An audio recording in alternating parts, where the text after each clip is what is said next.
ليه جزء جديد في المداح ممكن يكون هو أفضل جزء في السلسلة؟ لأنهم أخيرا اعترفوا بالحاجة اللي كانت مضايقة الجمهور منهم. مش بس كده، دول كمان استغلوها بشكل ذكي قوي قادر يخليهم يكملوا مع المداح بعد كده. فهل الجزء ده هو آخر جزء للمداح ولا المداح لسه مكمل معانا؟ ودي مراجعة إعلان الجزء الخامس من المداح اللي هيخليك تكتشف ان هم غيروا حاجات كتيرة جدا في فكرة المداح نفسه. فنجان قهوتك الحلو، لايكك المتين، هحكي لك.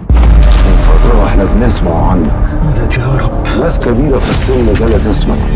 الشيخ جاد. أخيرا كتابة قصة المداح اعترفت بأنه شخصية عندها قوة خارقة، لأن ده اللي كان عامل أزمة نفسية مع الجمهور. الجزء الأول من المداح كان يعتبر أقرب لمسلسل روحاني صوفي، فكانت كل كلمة بتتقال زي مثلا مدد يا رب، أو حتى كل أغنية بتتغنى بصوت حمادة هلال كان ليها عامل مؤثر جدا مع الجمهور. مع تتالي الأجزاء بتتحول شخصية المداح من شخص روحاني لشخص عنده قوة خارقة، ومش دي المشكلة خالص. المشكلة إن كتاب العمل كانوا عايزين يفرضوا عليك ان المداح ده روحاني، مع ان كتابة القصة بتكتبه على انه بطل خارق وعنده قوة خارقة، والقوة الخارقة دي كان كتابة الاحداث معتمد عليها بشكل كامل. انت مطلوب بالاسم، ما تخافش، استعدوا لك يا صبري وستظهر الكوارث. لحد ما يجي اعلان الجزء الجديد من المداح وهو اسطورة العهد، ويظهر لنا ان شخصية المداح شخصية خيالية بكل معنى الكلمة، وده اكبر تطور ممكن يحصل للمسلسل نفسه. بكده شخصية المداح قادرة تكمل معانا باجزاء جديدة، او انهم مثلا يعملوا مسلسل لعوالم مسلسلات كتيرة مع بعض ويظهر لنا فيها المداح. واضح انهم بدأوا خطتهم.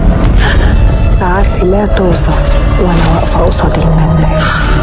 انا سعيد بالموقف. من اهم التويستات بقى في الاعلان ان هم المره دي هيخلوك تتلخبط اذا كان اللي انت بتتفرج عليه ده هو صابر فعلا اللي مات ورجع من الموت، ولا ده عفريت على شكل صابر وان مفيش حد بيرجع من الموت. ودي افضل طريقه لكتابه جزء جديد يفضل يخليك متشوق طول ما انت بتتفرج. برغم ان في ممثلين جداد هيظهروا على هيئه الجن او على هيئه الخطر الجديد في الجزء ده، زي مثلا الفنان خالد الصاوي اللي طالع بدور الاحمر، او الفنانه جوري بكر اللي طالعه بدور نقله، او حتى غادة عادل، الا ان الخطر الحقيقي المرة دي في المسلسل جاي من صابر نفسه، وده اكبر ذكاء ممكن يتكتب به القصة الجديدة. ابتسامتك دي مش هتدوم عشان انا رجعت. جن ومتصور لكم في هيئة صعب. فهتلاقي ان وجود الشخصية المتدينة اللي بيقوم بيها الفنان طارق النهري مهم جدا في المسلسل دلوقتي، لان عنصر الاطمئنان اللي كان بيعمله لك صابر المداح ما بقاش مع صابر، فلازم يجيبوا عنصر جديد يمثل الخير في القصة. انا مش مستريح لك، انت مريب. صابر طلع عايش يا رحان. هو في حد بيرجع من الموت يا منال؟ بحلم. هو صبر السبب. اعلان مسلسل المداح يعتبر موفق جدا بالنسبه لي، لانهم اخيرا حطوا شخصيه المداح في مكانها الصحيح في الدراما، ودلوقتي المسلسل هياخد تصنيفه الصحيح ليه وهو خيالي رعب. وبالشكل ده لازم حماده هلال يرجع يستثمر في الشخصيه دي من تاني، لان الناس هتفتقدها بعد كام سنه، ده غير انها بدات تتكتب بالشكل الصحيح ليها. فنقدر نشوف المداح في اجزاء جديده، او نشوفه بينضم لعوالم مختلفه في مسلسلات تانيه. انت بجد هيديلك مقام هنا في البلد؟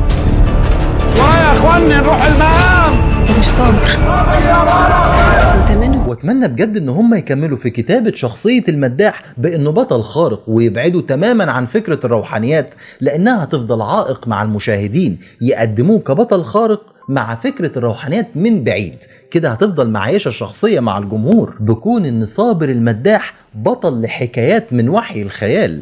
المهم انتوا قولوا رأيكم في اعلان مسلسل المداح الجزء الجديد، ويا ترى انتوا عايزين تشوفوا المداح تاني بعد كده في اعمال مختلفة او حتى باجزاء جديدة من المسلسل ولا لا؟ ويا ترى مستنيين المسلسل وبفكرة ان المداح ممكن يكون هو الشر في المسلسل المرة دي؟